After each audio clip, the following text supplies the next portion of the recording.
Sorry about that, folks. Welcome to the 2022 midterm election show brought to you by the San Angelo Republican Women. I'm Matt Tremble. It's going to be fun. We got a lot of results, including early voting results from here in Tom Green County. This is the only place you can find a live show here in San Angelo that's going to be giving you the results, so stay tuned. But first, I want to bring in the guys that you really want to talk to, the guys you really want to hear from. That would be our political experts, Joe Hyde and Yantis Green. Guys, how is it going? We're doing good, Matt. Thanks for having us. Thanks for putting this together for today, and also thanks to the San Angelo Republican Women. I had to be right on the Republican women that I bring in. But San Angelo Republican Women, they meet every the first Monday of every month. First Monday of every month. Yeah. It's a 6 o'clock meeting. They are the nighttime club. They've got a really good program going on out there. Very active in local politics. And they have interesting speakers. I mean, very interesting speakers. They do. They've got really good programs out there. Good food too. All right, so this is the election night, and Tom Green County got delayed a little bit because we had some crowds. I think the biggest problem was crowds. Now, that brings with it problems, right? Well, and I've done this long enough to know that we have such great hopes coming into election night. And we set our plans to start election results at 7 o'clock, and a midterm election is just as important. And today it looks like just as busy as a general election, a presidential election in November. So there's lots of folks out there voting. I know when I drove up here at about 6:45, there were people standing in line out in the parking lot, a long line at Angelo Bible Church on Sherwood Way, and we have since heard that there were lines at almost every location. Right. They are having some technical problems. Heard that there were lines. Long story short, at almost every. We just got the initial absentee and early voting numbers in for Tom Green County from Vonna Hudson and the team down at the elections office.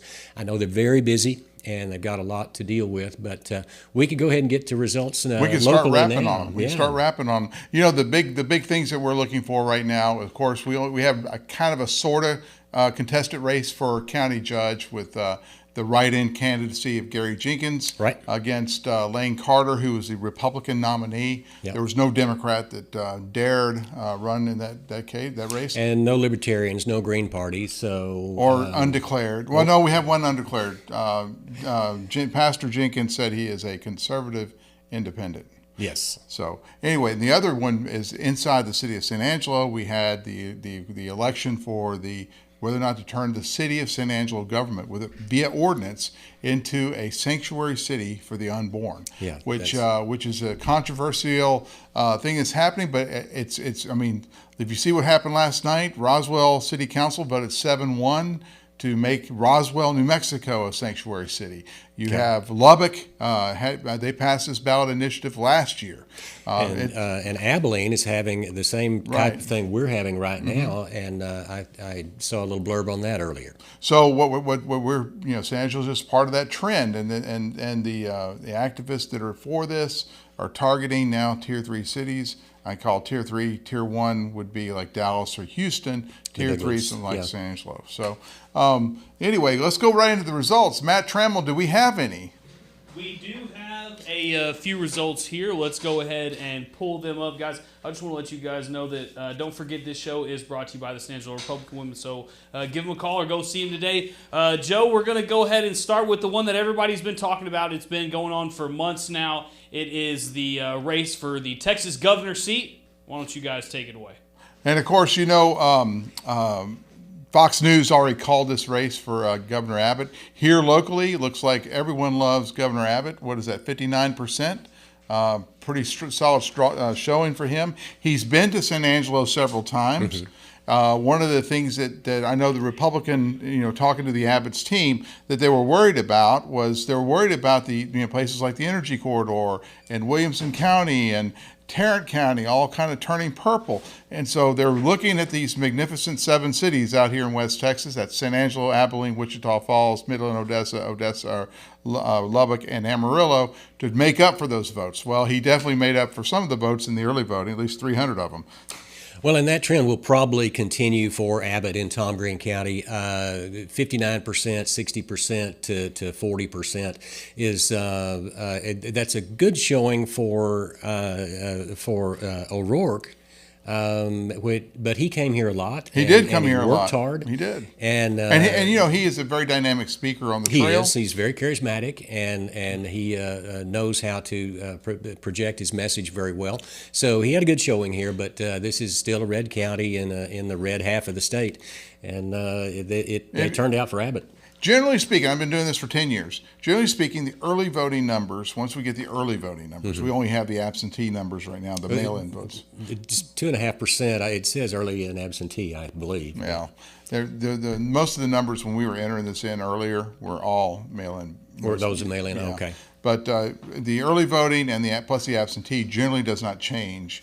It that doesn't much. move much. I know they were talking, on cable news earlier that there'll be a pretty big shift in some places of Republicans who wait to vote on election day because of what they perceive as election, shenanigans going on. So instead of voting early, they'd vote on election day, and maybe you'll see some shifting there. But you're right. Traditionally, and I've been doing this for over 2 decades, what plays out, what happens in early voting.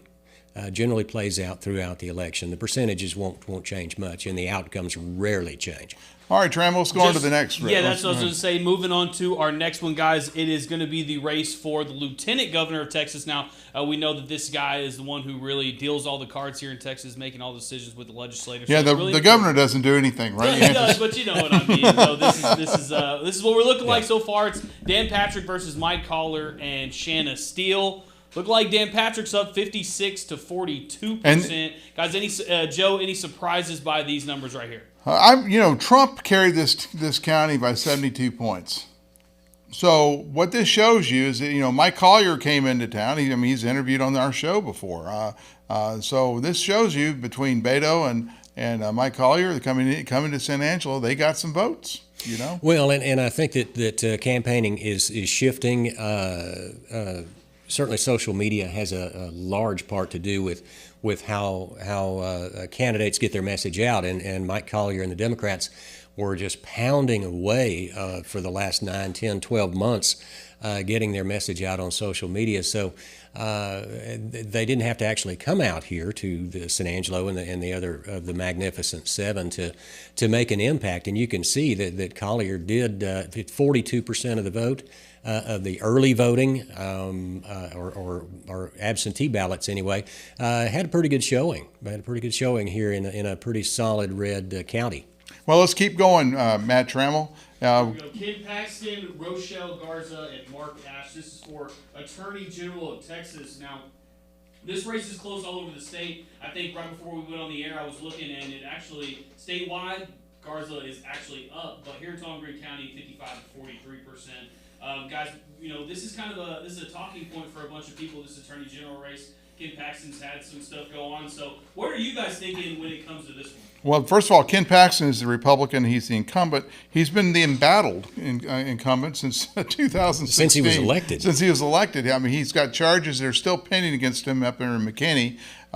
He had some, there's a lot of sides to that. Wayne Dolcefino, we worked with him during the Republic trash thing. Mm-hmm. Well, Wayne Dolcefino has done some work for Ken Paxton, and he says that a lot of that stuff's political opponents that have, and it's just dragging on and on.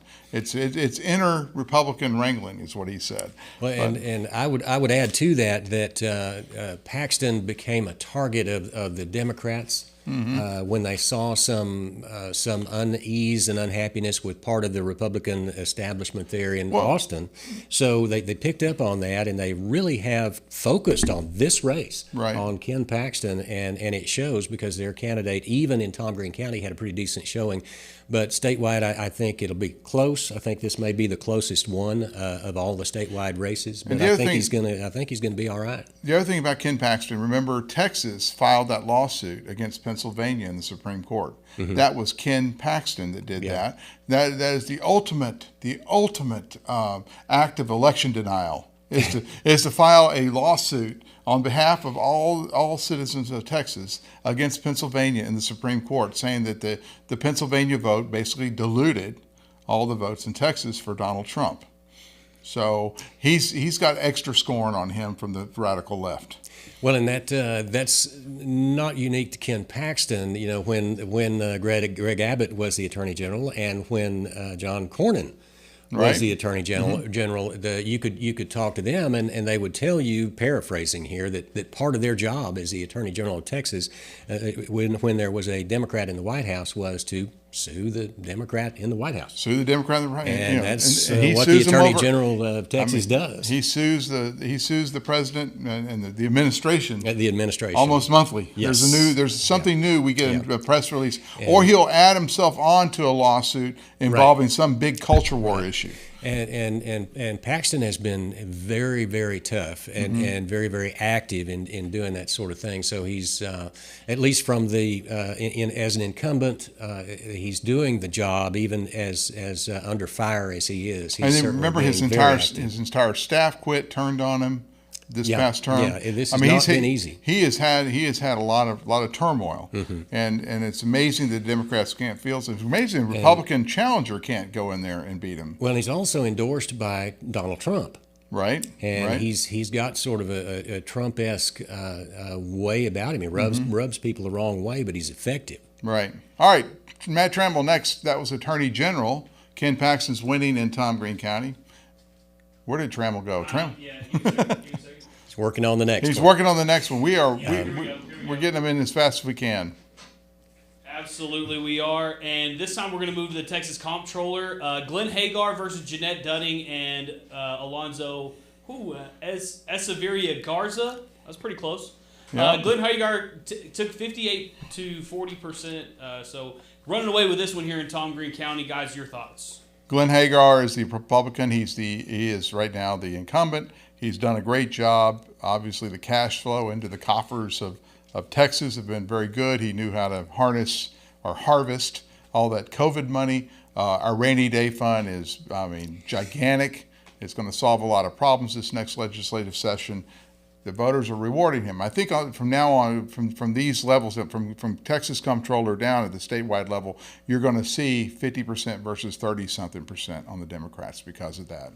Then that's pretty typical, and this is one of those administrative offices that, what does the comptroller do? Well, the comptroller is the CPA for the state of Texas. He controls all the money, and it's a very complex job, and it takes a pretty sharp guy to do it. And Hagar, as opposed to Ken Paxton, is not making waves. He's in there, in his office in Austin doing his job, and is not embattled in any way, shape, or form. So he should be. And he's away from the DPS on the Uvalde issue. He's away from Paxton and Trump. Yeah. So he's he's basically the CFO, and that's what you expect the CFO to do. Yeah. Next one, Trammell. We're going down to the Land Commissioner, I believe. All right, but before we do, guys, I want to tell you guys about the San Angelo Republican women. The San Angelo Republican women are leaders in our community, reaching and engaging women of all ages and backgrounds who share conservative values. SARW focuses on increasing awareness of Republican values by uniting and inspiring our members through education and opportunities for genuine involvement. Meetings are held the first Monday of every month at the VFW Hall, located at 125 South Browning Street. For more information, call 325-315-6484 or visit the SARW Facebook page. Of course, you can also email them at the San Angelo Republican Women at gmail.com. Very, very big shout out to the San Angelo Republican Women. All right, moving on to our next one, guys. We have the Texas Land Commissioner. So this race is going to be between Jay Kleberg and Dawn Buckingham and Alfred Mollison. Of course, we've had Dawn Buckingham on the show before. She's up 57 to 42. Yantis, what are you kind of thinking about this Land Commissioner race?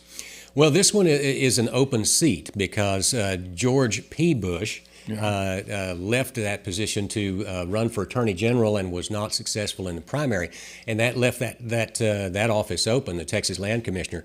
Dawn Buckingham is so well known, and she's been endorsed by everybody you can imagine. Every day we get an endorsement. I think her strategy was extremely effective. Jay Kleberg, he put on ran a very good campaign. He didn't see him here in San Angelo. Again, I think most of that was probably social media. And he reached. You're big on this social media thing, but not everyone's on social media. Well, it has an impact on campaigning than the way campaigns run, Gotcha. and it's something different from where we were 10 years ago. Right. And what input I give to campaigns, that's one of the things that has changed. When you say that, I don't agree 100% on it, and the reason is during the Beto versus Cruz race in 2018. Mm-hmm. I felt that Cruz was about to lose. I mean, I felt the confirmation bias was going down. Everyone was talking about Beto, and Cruz, the last, month of that campaign, got on a bus. And he did a bus tour, starting in Amarillo, Lubbock, Abilene, San Angelo, Midland, Odessa. Yep. I think that bus tour and stopping in those local areas and getting that local media coverage changed the dynamics of that race. It did, but in real time with the changes in social media, we wake up in a new world every day. Mm-hmm. And the difference between 2018 and 2022 is huge when it comes to social media. Look at the tectonic change that's going on between Twitter and Facebook, Instagram. I think what we're going to see, and people in San Angelo need to get ready for this. I think we're going to see Twitter overtake Facebook. That is one of the. I think that's a shift that's coming. Yeah, I think we're going to see Twitter. Right now our audience on Twitter, we have 5,000 followers. Yeah, it's very small, but we're starting to use Twitter more. Yes, we are, and all that combined, traditional campaigning prior to Facebook and the internet, direct mail was very effective. Direct mail is still considered very effective. You can waste a lot of money on direct mail. I'll be honest with you. We'll get you. It is very expensive. It costs you about $1 a piece. It's very expensive, and it gets thrown in the trash. And you have to be very targeted in how you do it. But the deal with direct mail is, if people are still checking their mailbox, you still get your name in front of someone. And I would say that is like a billboard look with the guy thinking in his mind, okay, I got to throw this away. And still, he knew that the ex-candidate sent him that. He remembers that name.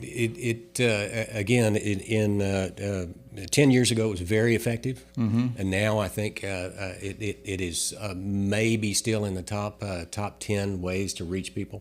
But it's at the very bottom of that list. Yeah. That and billboards. All right, so we got off that was the land commissioner. Yeah. Don Buckingham is probably going to win statewide. Right. We'll look at the statewide results later. But Matt, can we go to the next race? Yeah, here's the Texas Railroad Commissioner. It's Wayne Christian, Luke Warford, Hunter Crow, Jaime Diaz. There was someone who was in the primary, of course. She ran against Wayne Christian, and she went and backed anybody but Wayne Christian. We've had Wayne Christian on the show, and he's up 56 to 40%. Is that just that incumbent, that gets you that big of a lead? I don't think he's the incumbent. Is he the incumbent? Yeah.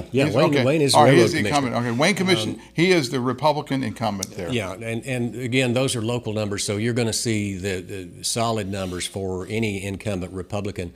Wayne, it'll be closer across the state because Luke Warford is, again, the Democrats are pushing for him, but I think Wayne will win handily across the state. He'll be reelected. In that race, in the primary, like you mentioned, Sarah Stogner came by here a couple of times. She was running against That was in the Republican primary. In the Republican primary. And she was the one that stripped down to her skivvies at the oil derrick. On the pump jack, yeah, Yes. and actually made the runoff. So it was Sarah Stogner and Wayne Christian in the runoff election. And, of course, Wayne won that as big as he's winning this. Right. And one of Wayne's, Wayne is the incumbent, and I think that he's and Luke Warford is so young. He's like 32 years old. Mm-hmm. This is his first run, so he was heavily backed by the Democrats, particularly in the larger cities, in the Big Five, and that's what it shows. But but again, you've got the incumbency and you've got the experience there. Wayne's an oil and gas guy and has a lot of money, and I think he'll be reelected. And that's what they regulate. They don't regulate railroads necessarily Right. anymore. It's oil and gas. Right. All right. And Sarah Stogner has said that she is running again against Christy Craddock, I think, in 24. She's gonna try to way to get herself on Yeah, there. the one thing is that hurt her, that has hurt her, and I hope she's listening, is she endorsed the Democrat. She endorsed Luke Warford, and that is a political no-no. You mean in the general, she endorsed the Democrat? She in the general election. She hates Wayne Christian Sarah that Stogner much. Well, I endorsed think, the and Democrat. also there was some stuff about her with Beto that she kind of was leaning towards that. I mean, I don't know, but that's So what she I saw basically online. has no loyalty to the party. Yeah, Yeah. The part that makes that hill a lot tougher to climb in the primary. She's going to have to strip down twice at a pump jack to get back in, right? There will have to be something major Something to get major. over that. All right, guys, moving on. This is our local contested race we have tonight. It's for the Tom Green County Judge. Lane Carter, of course, the Republican nominee, but Gary Jenkins is the write-in there. Joe, I know you have a little bit of close ties to this one, but I know you were kind of excited about a number that isn't on the screen. Let's talk about that number, and that is undervotes in this one. Yeah, there's a lot of undervotes in this, which means there's a lot of other write-ins besides Gary Jenkins. The Maybe for Todd Coles and Tommy Usry. Certainly not me. I wouldn't orchestrate anything like that. The undervote is where a voter goes into the polling place and they fill out all the races except that one. And so their ballot counts, but they left that one blank. They didn't vote for Lane Carter, and they didn't write in Gary Jenkins' name. So that left that's what's called an undervote. There are 474 of those in this total that we have. So 474 Hyde votes. So 474 potential votes for Joe Hyde. But probably not. I mean, they're probably all Todd Coles people. You know, you would think the Todd Coles people would try to upset the apple cart like that. The interesting part of that is that Gary Jenkins, as the write-in, got 208 votes, and there are 474 undervotes. So it's very difficult for a write-in candidate, even an official write-in candidate, because to make any traction. The unofficial write-in candidate might beat you. Well, I mean, we did kind of talk about this, Yantis, would those undervotes count if they misspelled Gary's, they put 2 R's in Gary or something? That you have to spell his name correctly under state law for that to count. Now, that some of that discretion is left up to the local administrator, the elections administrator, Vonna Hudson, and we have no idea, and it's way too busy right now to ask her about those votes. Yeah, and it won't make any difference. He's up.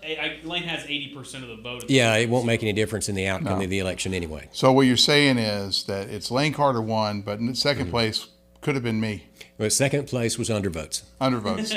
Could have been me, because they're not going to count my votes because I didn't go out and say I'm an independent conservative.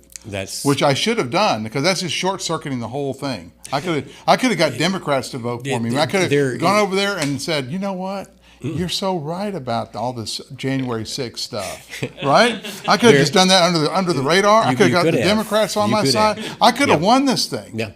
I mean, and you're right. The two-party system.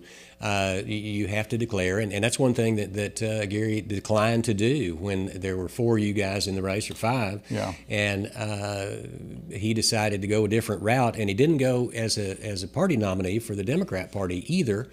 So he went the independent route and couldn't get enough signatures to get on the ballot. And so that left him with this only option to continue campaigning, and that was to run as a write-in candidate. He became an official write-in, and you see the result. All joking aside on this whole thing, I mean, I feel like Gary Jenkins tried to cut in line. I mean, that campaign, the 4 of us fighting out in that campaign up through March of this year, was a great undertaking.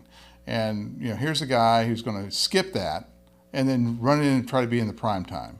And I didn't think that was the way to go personally, just because I was in the middle of it. Yeah. I was not. I wouldn't say I was offended, but I could say I was offended. Well, as a candidate, you should have felt that way. Yeah. And that is the truth. He was spared all of the slings and arrows of the primary process, and just didn't have to spend the money, didn't have to walk on and walk and knock He on doors. cut in line. He And, cut in line. It was a different approach to campaigning, and you see the result. You Right. see the result. He got 208 beat by the votes. undervote. We got beat by the undervote. The undervote. But that's the system. That's the Right. system. But we didn't keep him off All the right. ballot.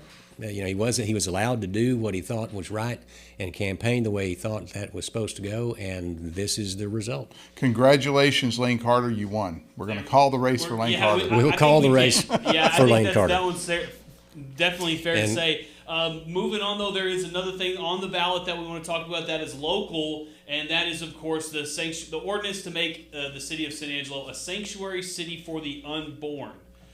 In this one, for being a sanctuary is 52% with 722 mail-in votes, and against 680 mail-in votes for 48%. It's still really close, but this is very early in this count.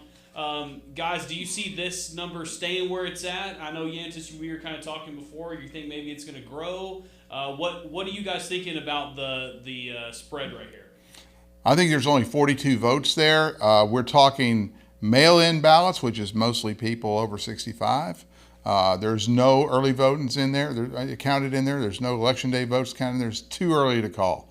But 52-48 is a good jump out of the gate for those in favor of turning San Angelo into a sanctuary city for the unborn.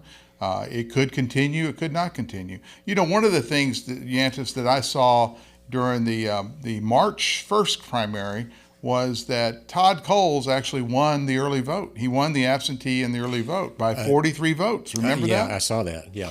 So when it's close like that, you're talking 42 votes. I mean, it could swing either way. But like right now, it's just too close right there.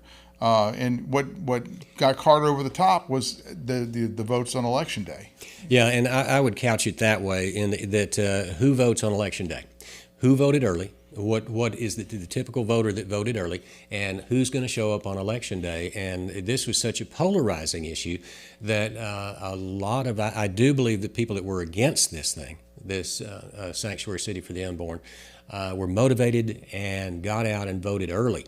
And at the same time, I think that if you look at the state of the Republican Party and the mindset coming out of the 2020 election and the concerns about elections, all of the groups that I've talked to and heard from say that a majority of Republican voters were going to wait to vote on Election Day, and that would. Way you would tend to think that those people would vote for the sanctuary city for the unborn. You would tend to think the Republicans would vote for the sanctuary city, but I kind of feel that the younger Republicans won't. I mean, I feel that I also think that when they polled this thing before they even tried to do it, when they were starting up the Project Destiny San Angelo PAC, it was 54% against, and that's majority Republican, polling sample, and so I don't know. I think it's going to be a tough slog all the way until we get the final results on that, because primarily I don't know how the young are going to vote. The young people, and what I noticed was during the primary, the primary and the primary runoff, younger people vote on Election Day. Isn't that crazy? Not in a large enough percentage in San Angelo, I don't think. Right. And I just look at the mechanics of this. Are young people for San Angelo? How's that? I'm talking your 50 and unders. Well, as a resident dinosaur, I can tell you that I know how my generation would vote. The people in my age bracket would vote, and those people are more likely to wait to vote on Election Day. Those are the folks who were standing in line out there in the dark. They got off work. They're hardworking people. They got off work at 5 or 6, and they were trying to make it to vote on Election Day because they didn't trust the system enough to vote early.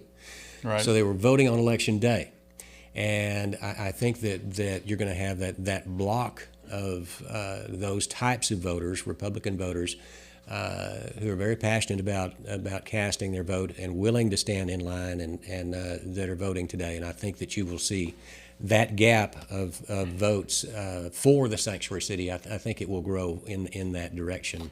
I think it's, for just looking at the mechanics of it. Okay. You're saying it's going to grow. So the over under, you think it's going to grow out of 52% up to 54, 55%. I think it'll be in the mid 50s. I think it's going to be. I don't know. I mean, it just really, the early voting, the guys that are early voting, I don't know if I'm going to go with that. I'm worried about the election day vote. I know there are a lot of people out there voting today. There were lines everywhere. They had election machines breaking down. They ran out of paper at one place. I mean, it's just incredible how many people voted. And so I don't know. I don't even want to predict. Well, and that's why I'm at the political desk, because I've done this for an extra decade. Yeah. And you pick up on trends, and you hear how people vote, and you hear about their passion on the issue. We kid, because of the age of the other guys in the newsroom. And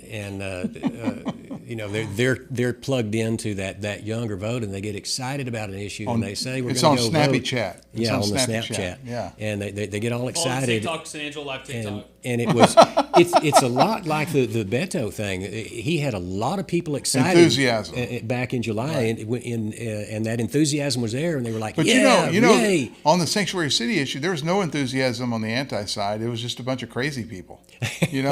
I mean, they called for this giant rebellion to be held at a church, and then on the courthouse steps. Yeah. At the church, 2 people showed up. At the courthouse steps, 4 people showed up. Yeah. And it's hard to get a quote out of them. Well, then you move to like what Yantis went to at the the West Texas Legislative Summit. Abbott was here, and they had a protest against Abbott. And I think it was kind of the same organizers and what it was the same people. Yeah. You mean you could tell by the color of their hair, right? But there's only 4 or 5 people there trying to protest against Abbott, and then when you go inside, there's 15, 20 young guys inside. So I mean, I don't know. Maybe San Angelo's young people are still in tune. Still in tune with it. Well, my phone is just going off crazy right now. I don't know what else is going to happen, but we do Matt. Can you bring up some of these old websites here? Yeah, I'm going to go ahead and pull up the some statewide races that we're going to follow. But before we do, I want to let you guys once again know about the San Angelo Republican Women. The San Angelo Republican Women are leaders in our community, reaching and engaging women of all ages and backgrounds who share conservative values. SARW focuses on increasing awareness of Republican values by uniting and inspiring our membership through education and opportunities for genuine involvement.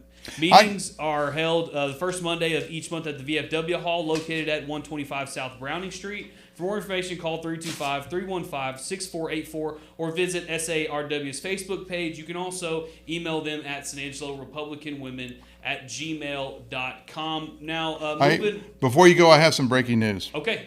Okay. So on the Sanctuary City movement is not just San Angelo. Of course, it's on the ballot right now in Abilene, but it's on about a dozen other cities, and I just have the results, the early results from the other city. In Abilene, Texas, right now, it's going 53% for the Sanctuary City.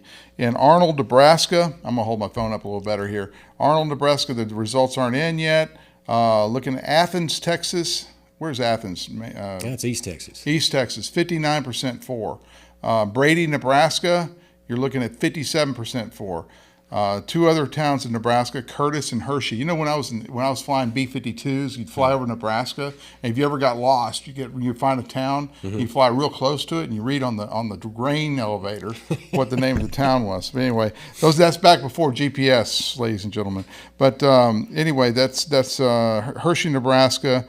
I said that's at 56% for. And then we have Paxton, Nebraska. Results aren't in. Plainview, Texas. Results aren't in yet. San Angelo, they're calling it 52, just like we were. And also Wallace, Nebraska is 80% for. Okay. So this is more than just San Angelo. This is a movement. This is a nationwide movement. And one of the things that the organizers explained to me back in the early days of this thing is we want to make a statement. We want the Supreme Court to know that if you want to go out and allow abortion again, that there's a whole lot of communities out there that they're dead set against it, so much against it that they passed Sanctuary City for the Unborn ordinances. So that's part of this. I think the other thing is this organization is run by young people. I mean, we're talking millennials, like 30-year-old guys, right? 30-year-old girls and guys. There's a news reporter up in Nebraska that's kind of heading this thing, and she actually got fired from her job because of her political activism on this thing. So now she's starting up a San Angelo Live of Nebraska. But I believe all these towns are on the western side of Nebraska toward Colorado. That would be along the Platte River, Scotts Right. Bluff, and the end toward Colorado and Wyoming. But Mark Lee Dixon is the guy in Texas who kind of the brainchild behind all this. He wears the funny hat. Trammell loves to interview him, but he's out of East Texas. He's a pastor. And he's very good organizer. He's organized this thing. They've gone into New Mexico now. We talked about the Roswell City Council. You're probably looking at Hobbs will probably pass something there if they haven't already. The only place that won't be touched is going to be the big cities like Albuquerque. Yeah. Well, and this is probably predictable when the Supreme Court set aside Roe v. Wade, and after so many decades of abortions, that was one of the motivating factors for this midterm election, and for Beto O'Rourke doing so well in Texas, and for the Democrats doing so well nationwide. But it felt like a dud. Well, either that, or you can say economic factors and inflation and your 401k getting cut by 40% overrid any kind of concern you had about abortion. It certainly hurt that cause. When you're hitting me in the pocketbook, that's where I start paying attention to, and we talked about that yesterday. On a wider view, and this is a crazy idea that I can only throw out on a live stream. Before the Declaration of Independence happened in 1776, there was a Great Awakening in the United States in 1726. So big movements in America start with a great spiritual awakening, usually 40, 50 years prior. Okay. And there was another spiritual awakening in the 1820s, that led to the post-Civil War boom bust era. There was a spiritual awakening, I think, in the 80s, which led to the prosperity of the 90s and early 2000s. Okay. So there's all kinds of ways you can look at this. Is this a movement? Is it big? Really this big? I don't know. Well, I think it's something that the national media will probably pick up on pretty soon, because you get all these towns doing this mass sanctuary city for the unborn, and it's passing in big towns like Abilene and like San Angelo. That means something. Yeah, it does. And right now the national media is focused on all of the noise and propping up the progressive movement. I mean, let's be honest. We are we're not alone, but we are one of the few conservative voices out there. Most of the progressive professional media is very progressive, very liberal. And they have done and continually, it's nothing new. They push for the Democrat Party and for the progressive movement and its ideals, and because most journalists come from progressive schools. And one more thing, we need to cut this off short. I just got a message that Sean Nanny is in the building. Sean Nanny, of course, he just won by default because he didn't have an opponent. He won the Precinct 4 Commissioner Court race. He's going to be a commissioner for the southwest side of San Angelo, basically. But he's here. So, Trammell, if you could take it, let's go find Nanny. Yeah, but actually, Joe, let's just go ahead and end this one, and we'll have Lane Carter and Sean Nanny for our second show. You down with that? Yeah, that sounds good. I just didn't want him to wait around too much. But absolutely. Just wanted to just do some quick, just because we promised it. Here's some statewide stuff here. Here's Herschel Walker. He's up right now, 49.38 versus 48.69. So he's up in that one. Also, we have here. But we look at this: the Walker versus Kemp. Both of them are Republicans. Kemp is a full, almost 4.5 points ahead of Walker against his Democrat Stacey Abrams. So Stacey Abrams, there's 3 to 4 points there difference.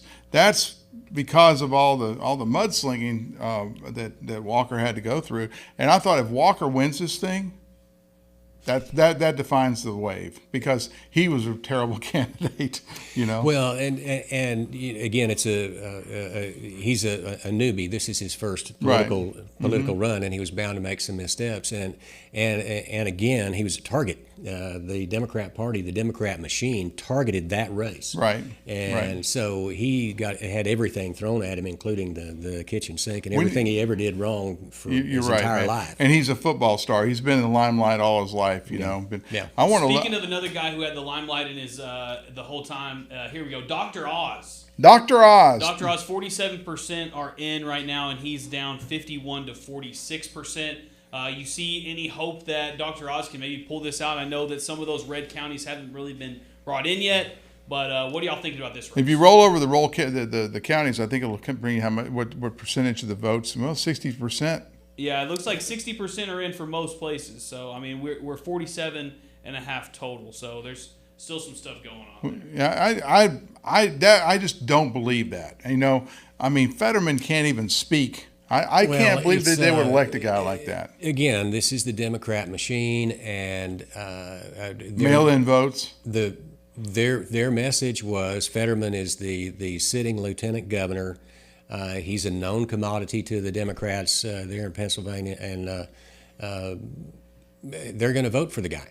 That's crazy. Oz is a political outsider, not an incumbent. He's from New Jersey. Republican running in a Democrat state. Right. So he had an uphill battle to start with, and those figures, I don't see those figures changing. I think that one will go to the blue column. Here we go. Here's the full-on 2022 midterm election results right here. There are 17 Senate seats left in play right now, 42 Democrat, 41 Republican. So very close race there. Also in the House, there's 295 House seats left in play, and 49 are Democrat, and 91 of those are Republican. So looks like we're leading pretty big in the House so far, but the Senate race is tight. What are you guys thinking about at the end of this? Are we going to have control of the House? Are we going to have control of the Senate? Well, the other interesting race to look for is, we go back, look at Ohio.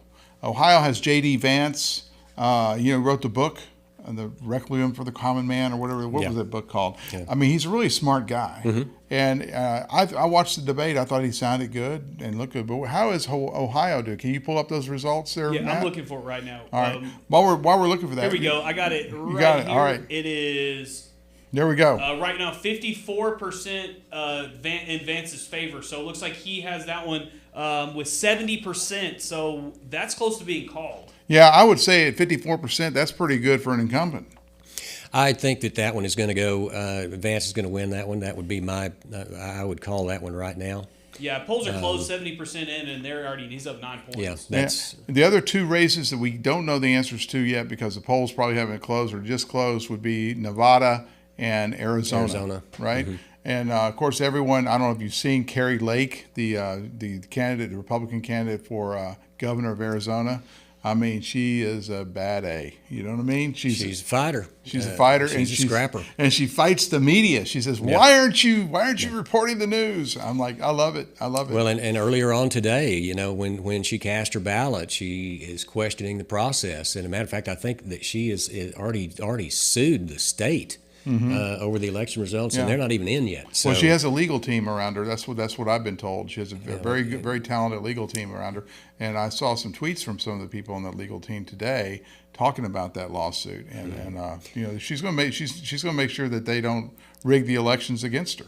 Well, and that we will talk about that in the next segment because there's a huge issue with results getting out and with irregularities going on in polling locations across the country. And that's your passion. And we need to talk about it. Those things are coming. They're real. Yeah. Those things are real. So right now with only 30% in. It looks like it is Hobbs with 55% and Lake with 44%. But like I said, that's only 38% of the votes are in. Right? Well, you realize that Arizona is different from like Texas. There was really only 2 counties with any population. Yeah. You have the county around Phoenix and the county around Tucson. Mm-hmm. The county around Tucson is generally left-leaning, and the Maricopa County, which is the Phoenix County, it's always been, holding up, making Arizona red. And last election, when Fox News called it early against Trump for Biden, that's what sent everyone into tizzy fits because it's been red forever. And that Phoenix, Tempe, Scottsdale area tends to be a little affluent, so it could be very red. Right. hopefully it's very red. All right, Well, guys, this has been the first half of our election coverage. We're going to come back here in a little bit, and we're going to have exclusive interviews with some of the local politicians who won, including Sean Nanny and Lane Carter. So be on the lookout. Hey, one more thing, Matt. We're going to have one of the guys working on the Sanctuary City for the Unborn movement from Lubbock in to talk, Mark Muir. Okay. We'll talk to him a little bit more about what this is all about and what this means. So there's a full action-packed show. So make sure you guys come back. We'll be on probably another 30 minutes to an hour. So make sure to look back. Don't forget, guys, this is brought to you by the San Angelo Republican Women. So big shout out to those guys. Until you see us next time in about 30 minutes to an hour, like I said, it's been fun so far. We will get it back going back then. See you guys.